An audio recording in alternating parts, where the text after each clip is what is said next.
for coming and attending this session, which is about digital identity and security. We have a great panel here.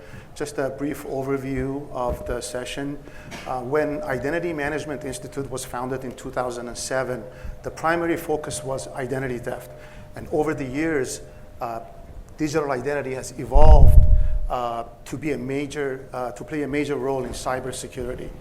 I want to talk about 4 of them initially so that the panel can address, which is part of the topic today. Increasing number of data breaches have been attributed to insiders, right? So these people have often excessive access, or their access is not removed on time. And then you have accounts that are unassigned or without ownership, which we call them orphan accounts. These are attributed to identity. The adoption of cloud services and SaaS applications also are important for this topic that we need to discuss. Employees are increasingly bringing their own devices for work, and more they're working remotely. So that's another item that we're going to talk about. And lastly, the increasing number of IoT devices, right?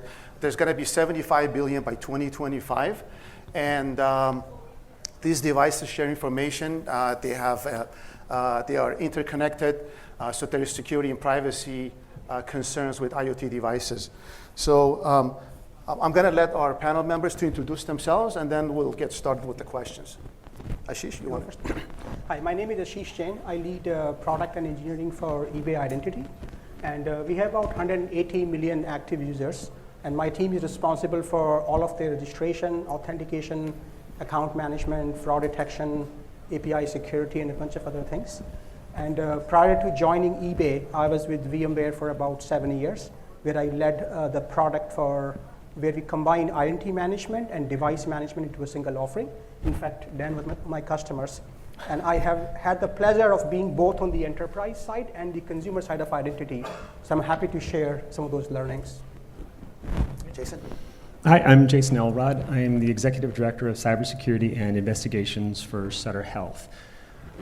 I guess in my world, we have an Incident Response Security Operations Center. We have Sec DevOps, orchestration, vulnerability management, threat intelligence, penetration testing, as well as cyber simulations, and an increasingly focus on identity and access management, particularly around healthcare's version of IoT, which would be all those biomet devices out there in the world. Very good. Go. Your mic. I'm mic'd up. You're good. So I'm Dan Jones, Director of Enterprise Security for Adobe. We focus on the internal security posture for our employees and their data. It sounds huge, but there's a lot of things, like Jason listed, all the things he does.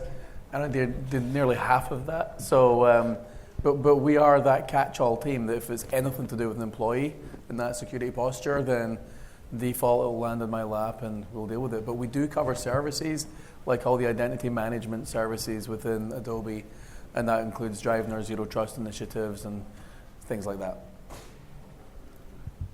Hi, so just in the interest of full disclosure, I'm not a cybersecurity expert. I'm a blockchain interloper, just to spice things up a bit. I work for a company called CETA, and CETA is owned and operated by airlines and airports. It works an IT company exclusively in the aviation industry. So we're concerned with very much identity management. It's physical identity as well as digital identity. So hopefully it'll cast some new light on some of the discussion. That's great. So when we get to blockchain, you can help us out with how that applies to identity management. That's great. So our first question is, which is the primary question, right? So what is the role of identity and access management in securing the enterprise? Ashish, you have a large team at eBay comprised of so many identity management folks. So how is it contributing to the security of eBay within your company? Fair enough. So let me kind of decouple that question on the little bit of a consumer side and the enterprise side. In generally, I define IAM as authentication, authorization, and provisioning. And I know Gartner kind of decoupled them into 2 separate MQs, one around IDaaS and one around IGA. But in my mind, that's what IAM covers. Okay. So anytime a user onboards into an enterprise and throughout its life cycle, who has access to what, IAM system becomes the central repository of all of that. Now, historically, when most of our devices were Windows devices, joined by a Windows domain controller, and most of our applications were deployed within the enterprise. The role of IAM was a little bit simpler, but I think like you mentioned, even within the enterprise, when we have devices moving out, the access locations moving out, the application moving out, IAM has emerged as kind of a central control plane where you take data from network, you take data from device, and have the central authority by allowing access to the appropriate enterprise resources at the right time on the right devices. Very good, thank you. So Jason, how does identity management help with health information, right? So this is a big risk. This is a big risk industry. If you can expand on that. I can expand a little bit. Great. So in my world, identity is the actual perimeter. That's the security perimeter. Data is the asset. The classification of that data determines the controls. But that control perimeter is really around identity. Who should have access to what, when and where they need it, to the extent they need it, and no more. And so that applies to healthcare information. It applies to all, PHI, PII, any of those bits of data inside there. We want to make sure that both from the provider side and on our care teams, as well as from the patient side, they have access to all that information. But a lot of what was just discussed here, it's really shrinking that perimeter. Like what is, the micro-segmentation that has to occur around that. I have just access to the things that I need in this moment, in this context, and not anymore. So I think that's where the concept of maybe zero trust comes in here. It's always understanding, always that just-in-time dynamic micro-segmentation to the best of our ability to do that. And so I think it applies both to the individuals as well as to medical IoT. What are these items talking to, and what should they be talking to right now, and no more? So I think it has a lot of those, not only just an individual identity, but it also can go down to a device identity. That's interesting, right? So managing identity to protect identity, right, in a sense, right? I was going to make one argument. I know you said how we are shrinking the perimeter. I would almost argue that we are actually expanding the perimeter, because in the past, you have the assets controlled by one perimeter. Now you have every endpoint, every IoT device, and every cloud application, which essentially is the attack vector, and hence it's almost like you're spreading it all over the place. Well, I think the boundaries, the boundaries are different. It's boundaryless now. I mean, we all want to access our information how we want to access where and what, whether it's a smartwatch, a phone, a website, or whatever it happens to be. When in an enterprise, that's still the same component. So I think a clarification on that, I think the controls are around the identity, and so that's what I mean by shrink wrapping into that. Because it's going to be wherever it may roam, and we want to make sure that we have that control where it roams. So, okay, I love it. I'd love to argue that point too. I'll take his mic away. So I agree with the guys. I think there's a couple of things. One is when you say identity management, your brain gravitates to a human identity. And I think the biggest problem that we're really forgetting is the human identities are easier to touch, feel, know, and understand. You can tie it to your HR system. It can flow through. There are people you can go beat up on the street and say, hey, you're not doing the right thing. The problem is we look at thousands of identities that are maybe IoT devices, but they're APIs. They're calls from one system to another system. And I think the whole industry, I kept thinking the industry's not moved anywhere. I've been in this since '94. And I'm like, this place, we've not done anything different since 1994. It is, I log in, I get some access, and I'm in, and that's it, right? So the thing is, with things like Zero Trust and things like cloud and all these things, it's now forcing the change.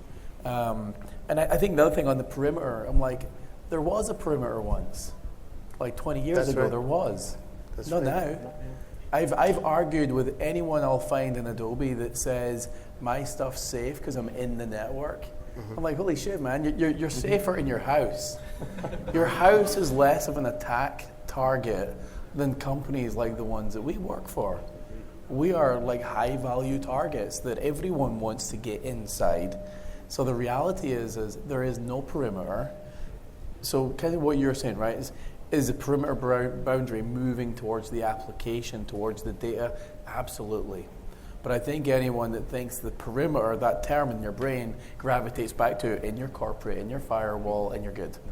and it's not. So identity for me is, it's not the new perimeter, but it is the only way we can catch people when they're authenticating in to get to an app or service, to understand more about who they are and why they're there, and then is it just-in-time access, or is it ephemeral? They're going to have to be a service and they're always getting to that stuff, and then how do you catch when they deviate from that behavior?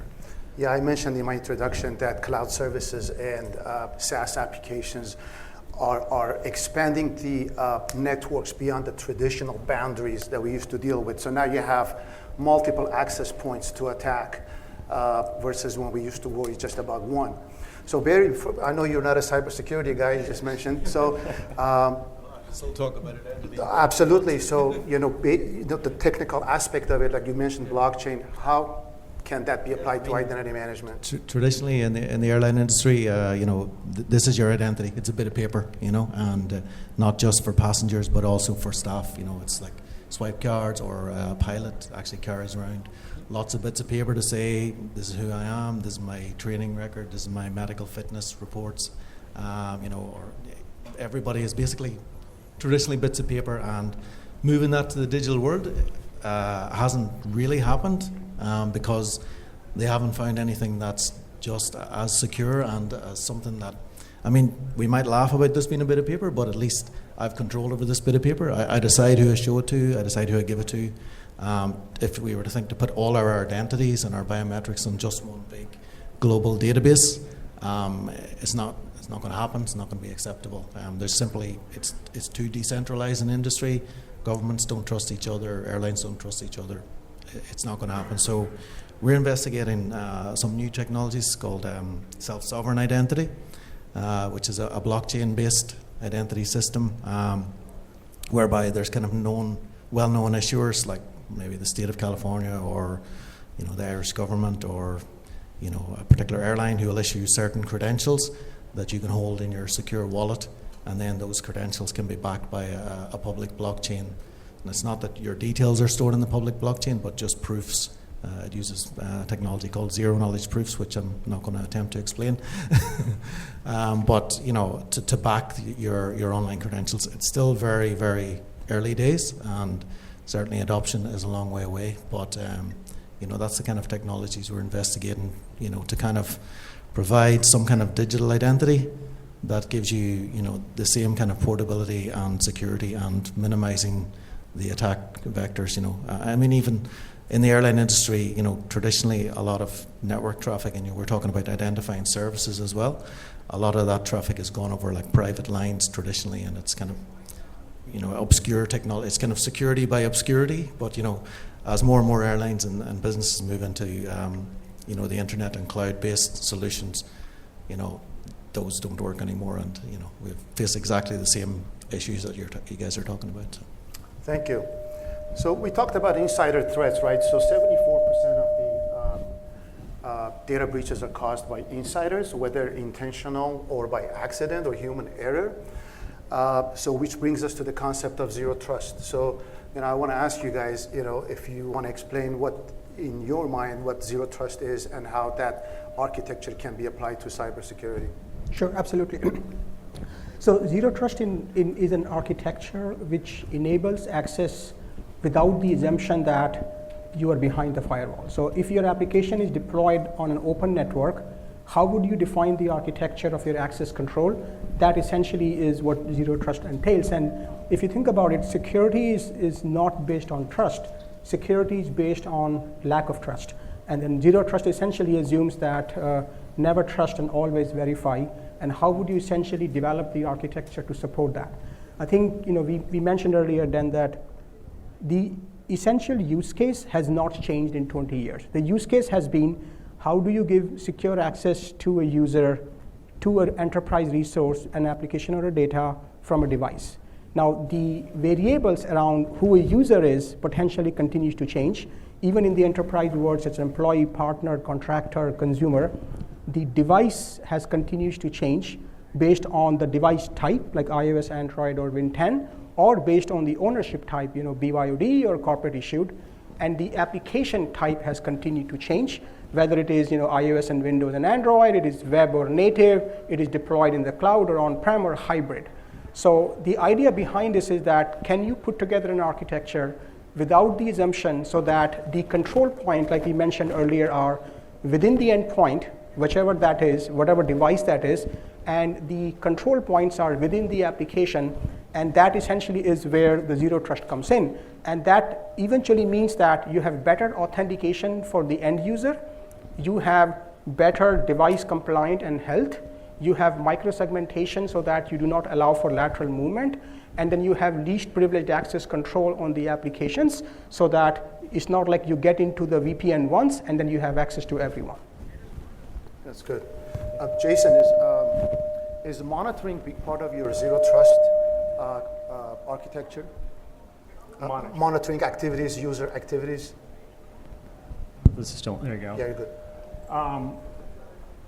So I think understanding user behavior or system behavior from an analytics standpoint it is a critical portion of it. So you need to understand, is this identity, whether it's a device or an individual or an application or an API, is it operating within the parameters you would expect it to, through its role-based access controls, through its context, through its its time usage, that component.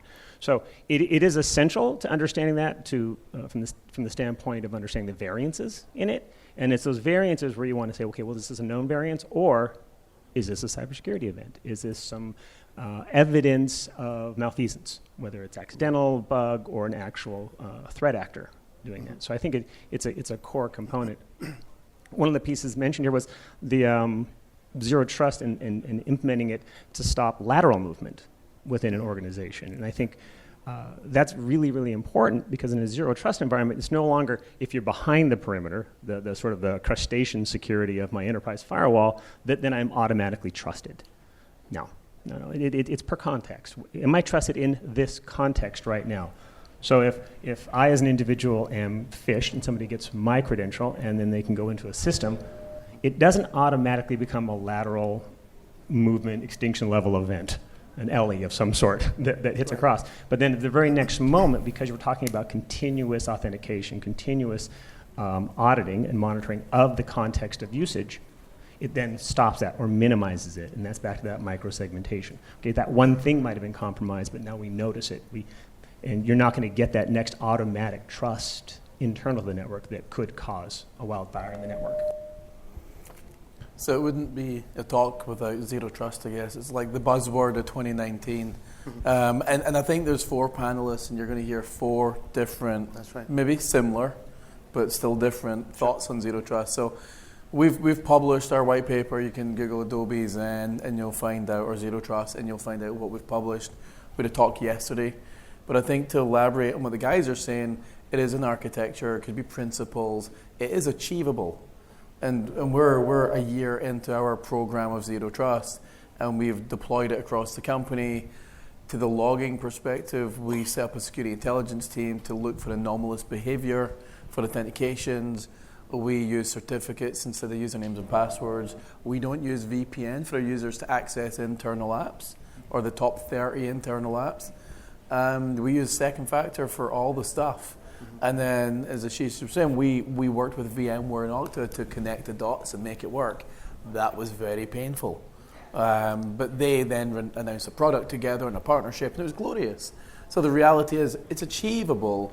But I think the big thing, this is what I get excited now, is our 2020 is the year of restrictions. So we're like, okay, unless you come from a Zen-enabled device, you can't get to this app. And then as we look at our network, we're going to apply NAC policies that says a device can be on the network, but it can only get to the internet. Because when it gets to the internet, then it can get to our Zen platform to get to apps and services. Right. So there's no lateral movement possible once we start to enable that. And I think this is the thing, is zero trust is a principle in architecture. Everyone says a journey. I actually like to call it an adventure. Because a journey sounds kind of shit. So an adventure, it's more fun, We're going to go on an adventure together. Choose your own adventure, right? So we've got Dora the Explorer and a backpack, and off we go. And but as long as we can take it to bite-sized chunks, and then from a cost perspective, you've got to find a way to take a zero trust and say identity is key. Zero trust is identity plus your device plus all these other things, but you're not going to do it all in the first week. So the hardest thing is selling it to execs at a board to say, hey, we're going to do this, and these are the benefits, and this is the cost. And if the cost is cheaper than what you're paying today, and we somehow manage to make that look possible, then you're not asking permission to do a zero trust thing. It just naturally follows from your good identity hygiene. And there's one more. It's also not one single product. Yes, no. It is not a single product. You can't go buy a zero trust platform and then, boop, Sure. I'm zero trust now. High fives all around. And we spoke about that yesterday in our talk. Was we had Okta, we had VMware, we had Splunk, we've got Carbon Black. We've got all these things. And in order for this stuff to work, we just had to connect them. But connecting them actually wasn't as hard as we thought. So our POC was up and running in like 6 weeks. So we were like 9 months later, we've got 42,000 devices. The hardest thing for us was to suppress a certificate pop-up on a device, which we use the cert instead of username and password. And the cert's tied to the device and the user ID. So if I've got 5 devices, I've got 5 unique certs. One device is compromised, I revoke that cert, but I'm still working on the other 4. So years ago, we'd say, well, kill the UID, right? And then the user's totally dead. Now we're like, no, just kill the device that we know is compromised, and the user's still working on the other 4. So the benefits to the users, when you talk about security and employee experience, we're saying, well, we've improved the experience and we've improved security. Very rare in our industry do we get to do that. So that's really an exciting thing if you get to go down that adventure. I think in aviation, there's always been a sort of zero trust approach. If you talk to any of the security agents like TSA or CBP, they basically consider every single person to be a first-time offender. Especially if you've got an accent. Exactly, yeah. We're badly screwed. Yeah. So, you might be on a TSA pre, so you can go on a shorter line, but you're still going to get checked this exact same process. I guess the difficulty we have is that, or it's a kind of a good thing in some ways, the airline industry is forecast to grow double passenger numbers in the next 20 years. So if you can imagine sort of the worst day you ever had in a TSA queue, and just close your eyes and imagine twice as many people there, and imagine how much more fun that will be. So one of the challenges for us is to come up with solutions if we're going to switch to a digital solution. And it's come back to the thing you're talking about. We always talk about facilitation versus security and safety on the other hand, and to somehow come up with that magic solution that allows twice as many people to go through in either quicker time or less time, but at least as secure and at least as safe for the industry as well. So, yeah, with the same challenges. Okay. That's great. Thank you, Barry. I'm so glad we have you on the panel. I'm going to start the next question by posing you the question first. I don't right? get time to think of the answer. Where do you see technology trends going, in the near future, whether it's biometric authentication, blockchain, right? Artificial intelligence and machine learning. Where do you see technology taking us? Yeah, I think all of the buzzwords, I can tick all 4 there. Yeah, whatever interests you. Definitely biometrics is already, it's kind of, a few years ago that was kind of research, POC. Now it's pretty much mainstream. It's been rolled out at immigration checkpoints. I know CETA has it at many airports, also at boarding more recently in boarding. And even tying in with things like CBP's traveller verification system. So, you have different airlines, and it's no longer the airline staff's responsibility to identify somebody. It's actually going to the government, who are the people who should really be responsible for it. So, biometrics is definitely going to become mainstream.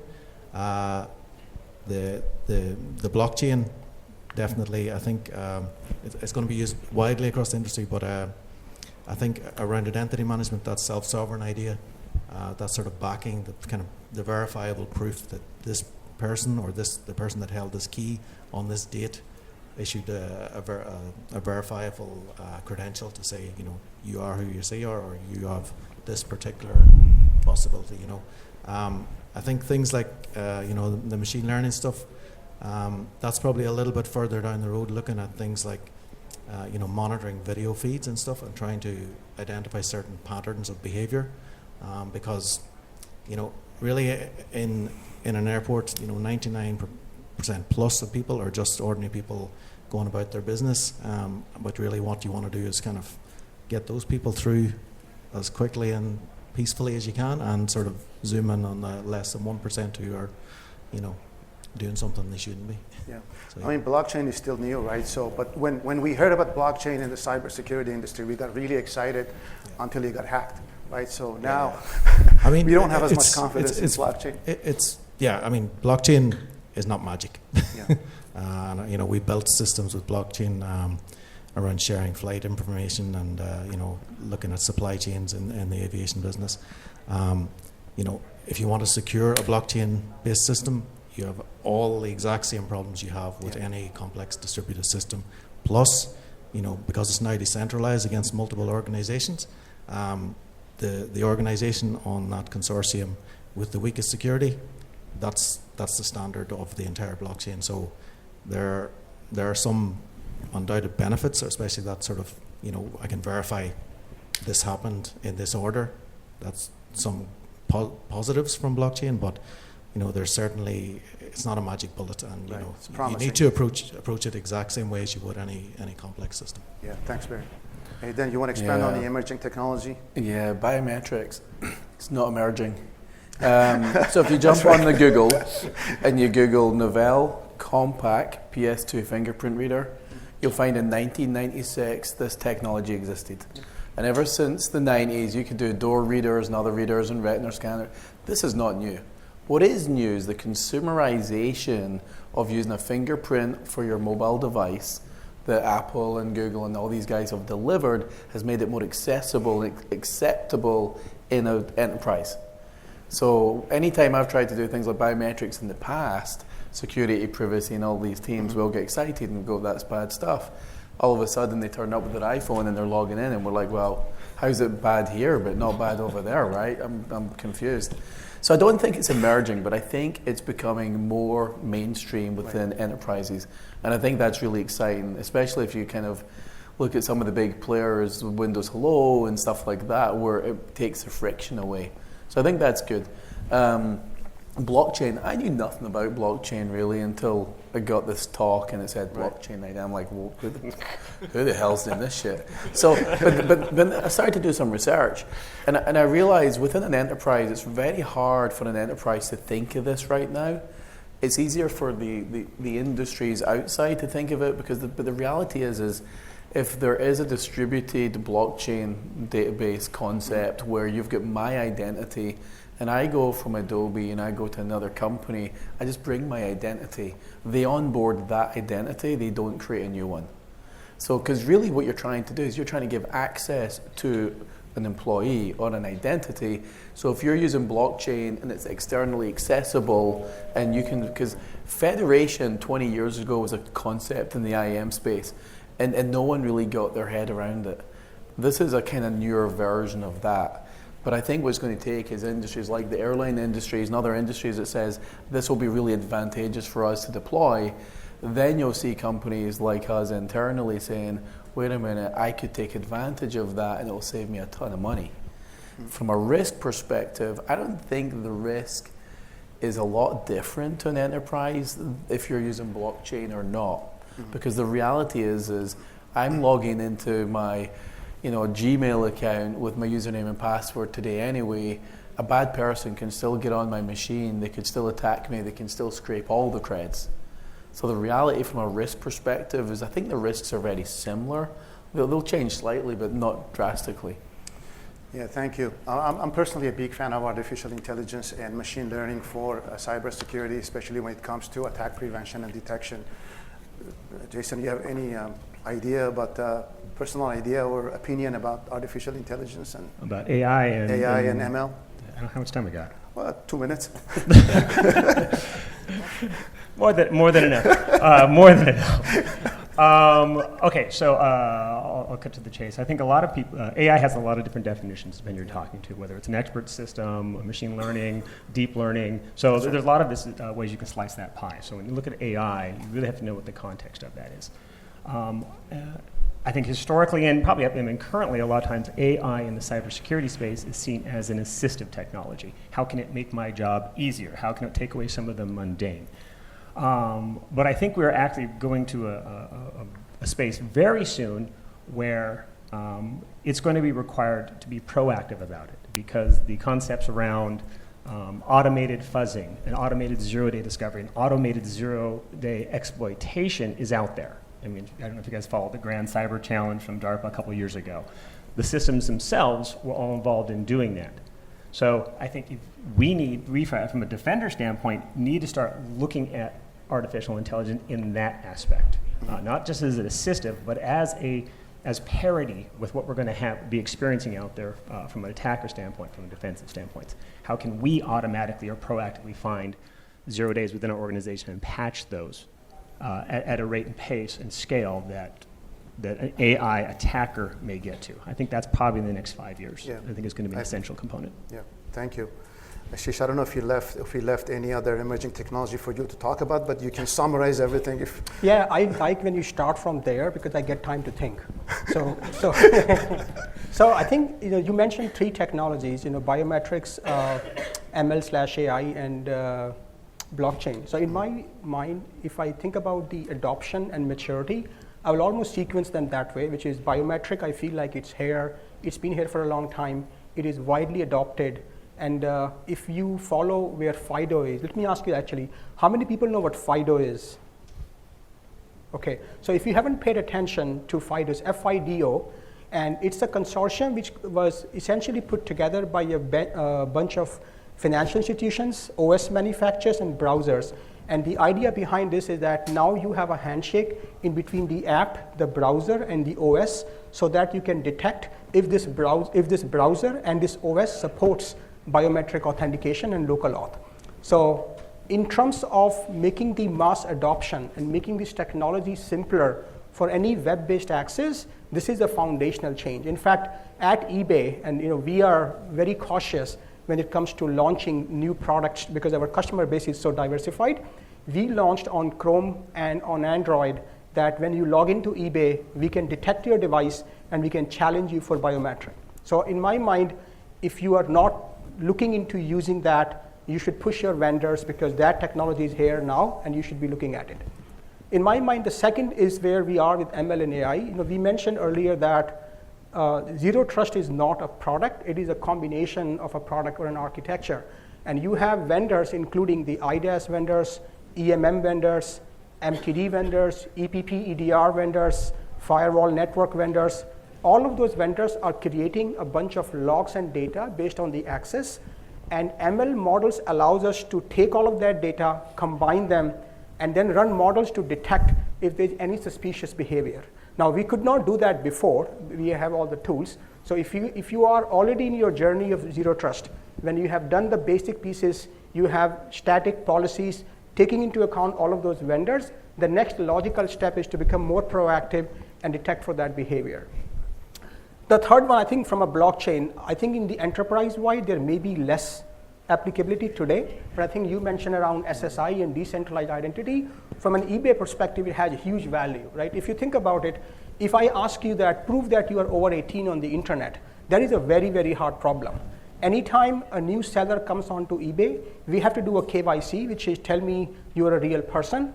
And the process is actually very, very cumbersome, which is, tell me what street you lived on in 1997, what's your mortgage payment.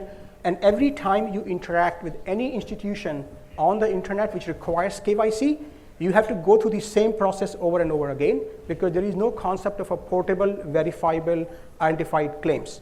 So in my mind, the DID and SSI technology allow us to essentially have those verified claims stored on a blockchain, do that once, and I can do the trust as a customer.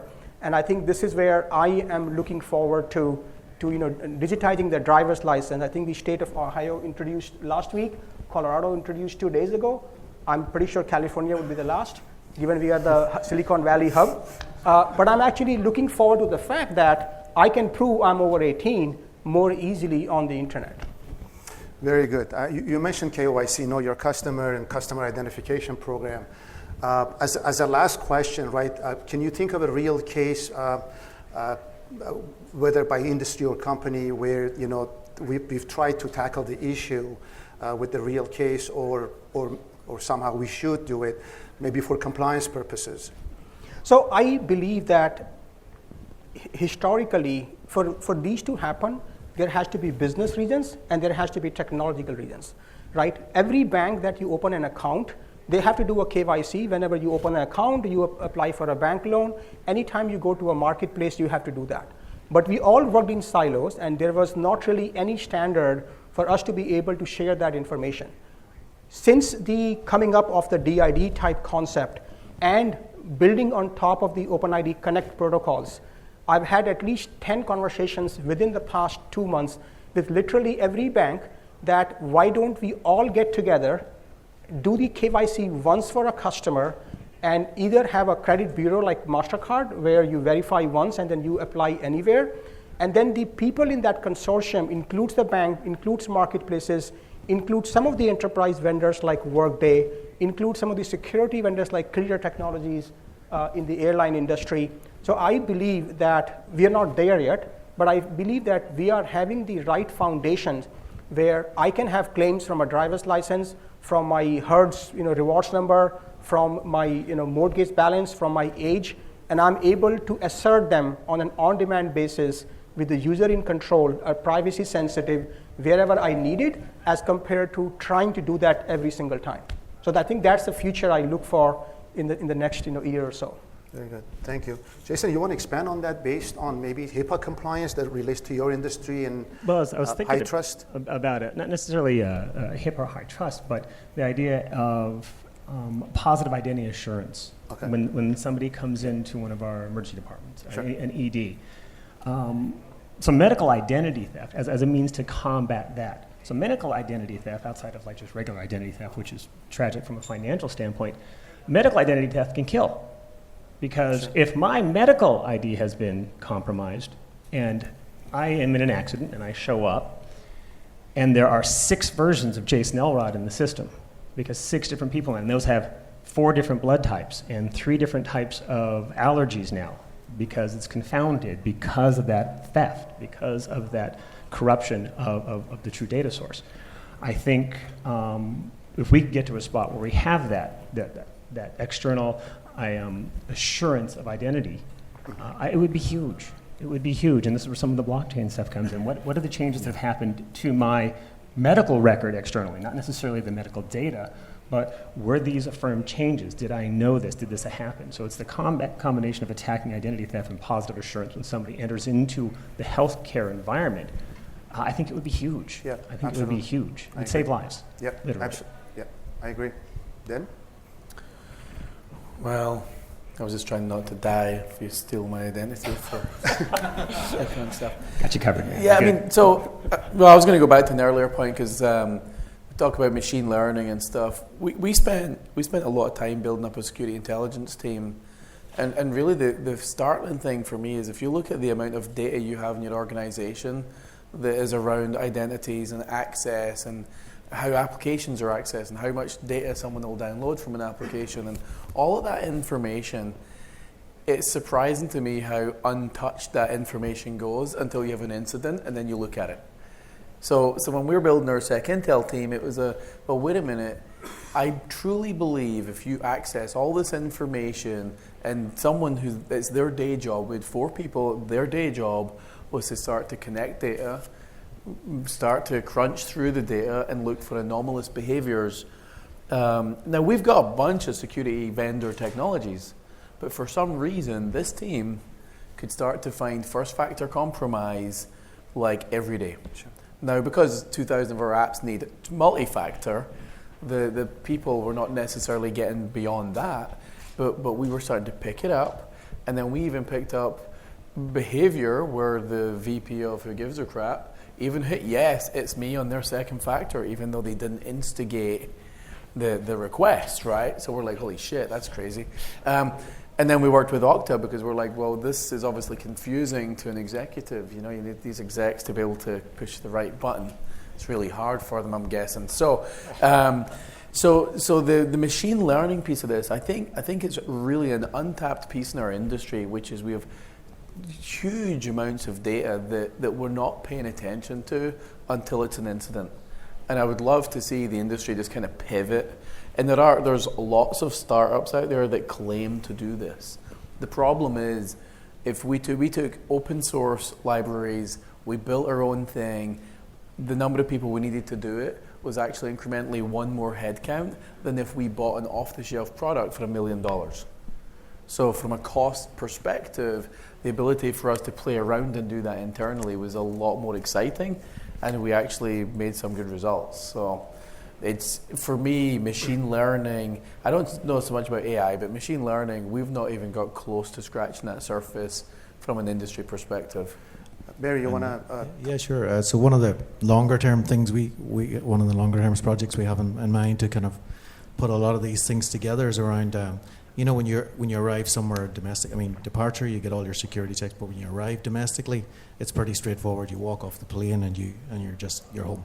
But when you arrive somewhere internationally, you know, you have to stand in line and get a bit of paper and go here and get it stamped and get the bit of paper and show it to another guy and he stamps your passport, and you know, it's a whole hassle, like, you know. And the same with your bags, have to be x-rayed again, even though your identity's already been checked when you get on the plane and your bag's already been scanned, but you've got to go through that whole rigmarole again. So it's trying to bring together as many of these technologies, like the self-sovereign identity, like, you know, sharing of information and verifiable claims that, yeah, this has been checked by somebody we can trust, and kind of forwarding that to people, you know, hours in advance before the plane's even left the runway. And so that, you know, to make the sort of end goal is for to make international arrival, you know, as straightforward as domestic arrival.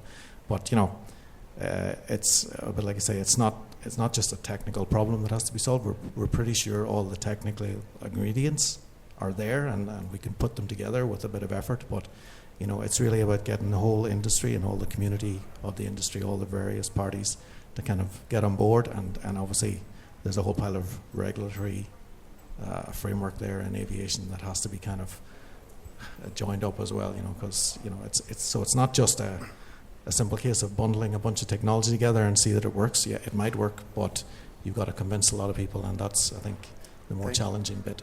Thank you, Barry. So this is the end of our session. I want to thank all of our expert members of the panel. If you have any questions for our panel members, please ask them the questions.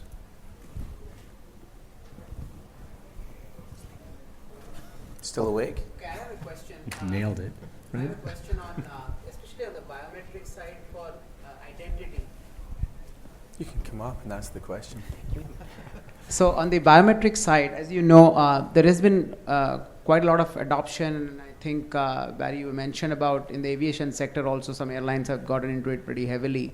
How do we manage this? Because you probably would have seen in August there was a major breach at Suprema for Metropolitan, especially in UK. 2.5 million accounts were breached. We don't know, at least I don't know, how they were stored.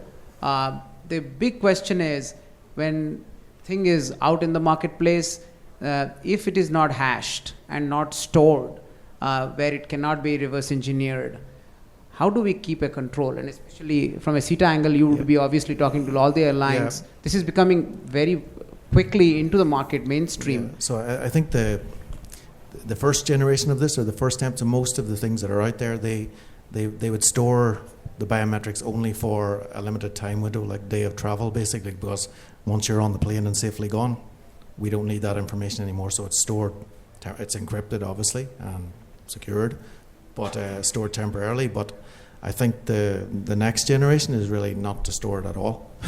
You know, to kind of, you know, for example, we did a project with JetBlue and CBP. So JetBlue, neither JetBlue nor CETA stored any biometrics. The biometrics went straight to CBP, and they came back yes or no. So there was there's no database of your picture or your name or anything about you, you know. So and I think, you know, if we go to something like the blockchain sort of self-sovereign base, again, there's no biometrics, there's no personal information. It's really privacy by design.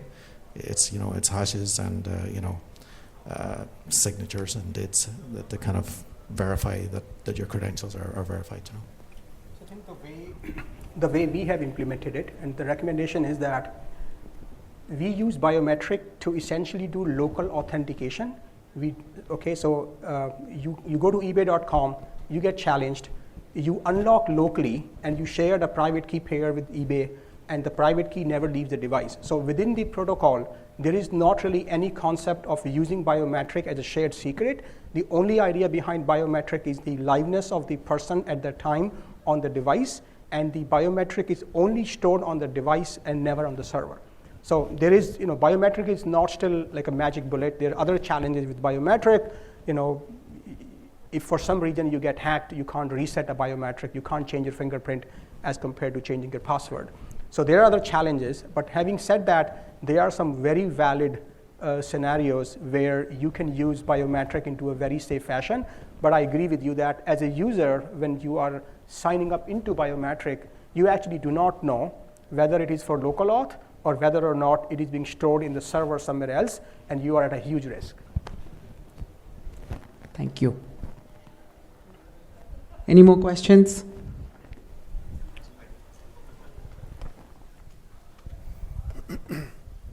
I just have a kind of a follow-up question. You said that in the future not to store biometrics at all. Instead, they would go directly to X. That's the part I didn't hear. I think you said like CBP or something. Is that like a government? Yeah. So that's kind of a okay. current CBP, Customs and Border Okay. Protection. So that's an existing system. Right. Okay, So that's what I figured. Yeah. So it's not like a private company is keeping all these credentials. It's a government, so that's better, huh? Oh, yeah. Well, That's going to be secure. Yeah. I got news for Here you. we go. They've already got your biometrics. Yeah. If you're in this room, they have them. So,